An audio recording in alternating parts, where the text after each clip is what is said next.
देखिए धातु और अधातु में अंतर क्या होता है? धातु और अधातु में निम्नलिखित अंतर है। पहला अंतर, पहले अंतर समझने से पहले इसके बारे में थोड़ा समझ लेते हैं। वैज्ञानिकों ने अभी तक संसार में लगभग 118 तत्वों का क्या कर चुका है? खोज खोज कर चुका है। और तत्व जो है ना, मिक्स है। मिक्स मिक्स का मतलब हुआ कि सब कुछ मिला जुला है। और उस मिला जुला जो तत्व है ना, उसको दो भागों में बांटने का प्रयास किया गया। एक भाग को कहा गया धातु और दूसरे भाग को कहा गया अधातु। धातु में कुछ विशेष गुण वाले पदार्थों को रखा गया, जबकि अधातु में कुछ विशेष गुण वाले पदार्थों को रखा गया।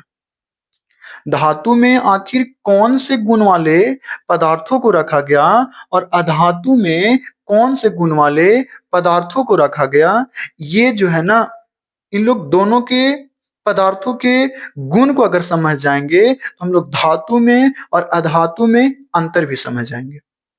जैसे धातु में वैसे गुण वालों को रखा गया जिसमें धात्विक चमक होती है।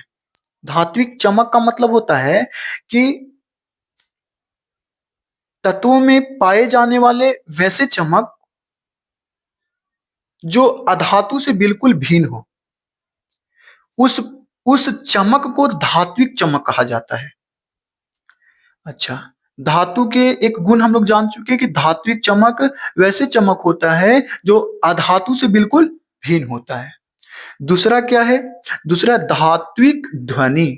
कहने का मतलब क्या हुआ कि धातु में एक विशेष प्रकार की ध्वनि पाई जाती है। जब धातु पर जब चोट दिया जाता है तो उसे विशेष प्रकार की ध्वनि निकलती है। इस ध्वनि को हम लोग धात्विक ध्वनि कहते हैं, जो हमको धात्विक ध्वनि अधात्विक ध्वनि से बिल्कुल भिन्न होता है। अच्छा, तीसरा है धातु में तन्यता का गुण पाया जाता है। अब ये इसमें नया शब्द आ गया, तन्यता। तन्यता धातु का वह गुण है जो धातु को खींच सके और खींच कर उसको लंबे पतले तार के रूप में परिवर्तित कर सके। वह गुण ही तन्यता का गुण कहलाता है। अर्थात इसका मतलब कि तानने का गुण और तान करके उसको पतला बनाने वाला गुण, उसी गुण को कहा जाता है तन्यता का गुण। मतलब हम कह सकते हैं कि धातु में धात्विक चमक होती है। धातु में की विशेष प्रकार की ध्वनि होती है जिसे धात्विक ध्वनि कहते हैं। धातु में एक विशेष प्रकार की गुण होता है जो धातु को पतले चादर पतले तार के रूप में क्या कर सके, उसको परिवर्तित कर सके। उसी को हम लोग कहते हैं तन्यता का गुण। अच्छा, धातु जो होता है विद्युत का सुचालक होता है। विद्युत तो हम लोग समझते होंगे, अभी सुचालक क्या होता है? सुचालक का मतलब कि वैसे गुण जो विद्युत को गमन करवा सके, विद्युत को क्या करवा सके, गमन करवा सके। उस गुण को हम कहते हैं क्या? तो विद्युत का सुचालक का गुण। यानी धातु जो है ना, उसमें विद्युत का क्या हो सकता है? सुचालक हो सकता है। तीसरा इसके आगे क्या है कि धातु उष्मा का भी सुचालक होता है। सेम टू सेम, जिस प्रकार विद्युत का सुचालक होता है उसी प्रकार उष्मा का भी सुचालक होता है। इसमें विद्युत भी एक ओर से दूसरी ओर आसानी से जा सकता है, उष्मा भी एक ओर से दूसरी ओर आसानी से जा सकता है। इसीलिए हम कहते हैं कि धातु जो है ना, वो उष्मा का क्या होता है? सुचालक होता है। इसके अलावे धातु का घनत्व क्या होता है? ऊंच होता है। धातु का घनत्व क्या होता है? ऊंच होता है। तथा धातु में आघात वर्धनीयता पाई जाती है। आघात वर्धनीयता का मतलब कि धातु को जब हम घात देते हैं ना, घात मतलब चोट देते हैं, तो वो पतले चादर के रूप में बिछ जाता है। पतले चादर के रूप में क्या हो जाता है? बिछ जाता है। जिसे हम लोग कहते हैं कि ये धातु का एक विशेष गुण है, जिसे हम लोग आघात वर्धनीयता का गुण कहते हैं। आघात वर्धनीयता का मतलब समझ में आया? क्या बोले कि आघात वर्धनीयता का गुण का मतलब होता है कि वैसे पदार्थ है जिसको चोट दे करके हम क्या कर सके? पतले चादर के रूप में बिखेर सके, पतले चादर के रूप में बना सके। उस गुण को हम लोग कहते हैं आघात वर्धनीयता का गुण, जो एकमात्र धातु में ही पाया जाता है। ये होगी पूरी विशेषता किसकी? धातु को। अब धातु से किस प्रकार अधातु को अलग रखा गया वो समझिए। जैसे अधातु में धात्विक चमक नहीं होती, यानी धातु के जैसा चमक नहीं होता। इसमें चमक हो सकता है लेकिन धातु के जैसा नहीं हो सकता। हाँ, कुछ कुछ धातु हैं जिसमें धात्विक चमक है, कुछ कुछ अधातु है जिसमें धात्विक चमक है, जिसे अधातु में उसका क्या रखा गया? अपवाद में रखा गया। किसमें? अपवाद में।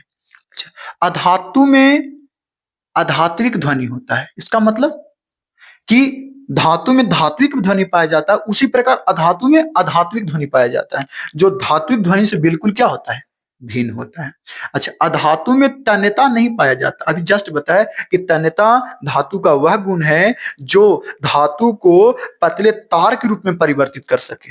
ध्यान दीजिएगा, उस समय हम बोले थे घातवर्धनीयता में क्या, कि पतले चादर के रूप में परिवर्तित करना, लेकिन इसमें हम बोलते हैं पतले तार के रूप में परिवर्तित करना, यानी खींच करके उसको पतला तार बना सकते हैं, जिसे हम लोग तन्यता का गुण कहते हैं, जो अधातु में नहीं पाया जाता। अच्छा, तो अधातु विद्युत का कुचालक होता है। इसका मतलब कि धातु जो था सुचालक, इससे धातु एक, इसमें धातु जो था वो विद्युत का सुचालक था। कैसे? क्योंकि धातु धातु विद्युत का क्या कर सकता है, गमन कर सकता है, जबकि अधातु विद्युत का गमन नहीं कर सकता। इसीलिए अधातु को विद्युत का क्या कहा गया, कुचालक कहा गया। इसके अलावा अधातु में, अधातु जो है ना, उसमें उष्मा का भी क्या होता है, कुचालक होता है। उष्मा का कुचालक सेम टू सेम इसी के जैसा, जैसे में धातु जो है उष्मा को एक स्थान से दूसरे स्थान तक स्थानांतरित कर सकता है, जबकि अधातु एक स्थान से दूसरे स्थान तक उष्मा का स्थानांतरित नहीं कर सकता है, मतलब बदल नहीं सकता है। अच्छा, अधातु में घनत्व क्या होता है, निम्न। निम्न मतलब कम, निम्न मतलब कम, किसके अपेक्षा, तो धातु के अपेक्षा। धातु में इसका मतलब क्या हुआ कि ज्यादा होगा, धातु में क्या होगा, ज्यादा, और अधातु में क्या होगा, कम। अच्छा, अधातु में भंगुरता का होता है, भंगुरता का गुण पाया जाता है, यानी सेम टू सेम आघात वर्धनीयता के ठीक अपोजिट, उल्टा। आघात वर्धनीयता में क्या था कि चोट दे करके इसको पतले चादर के रूप में बिखेर सकते हैं, जबकि अधातु को जैसी चोट देंगे ना तो वो पतले पतले चूर्ण के रूप में परिवर्तित हो जाएगा। इसको हम लोग कहते हैं अधातु के भंगुरता का गुण। इसीलिए धातु के भंगुरता का गुण इसको इसलिए कहते हैं क्योंकि जब इसको हम चोट देते हैं तो चोट देने के बाद ये अधातु पतले पतले, पतले पतले नहीं, छोटे छोटे कण के रूप में बिखेर जाते हैं। यही कारण है कि अधातु में एक विशेष प्रकार की गुण पाई जाती है जिसे हम भंगुरता का गुण कहते हैं।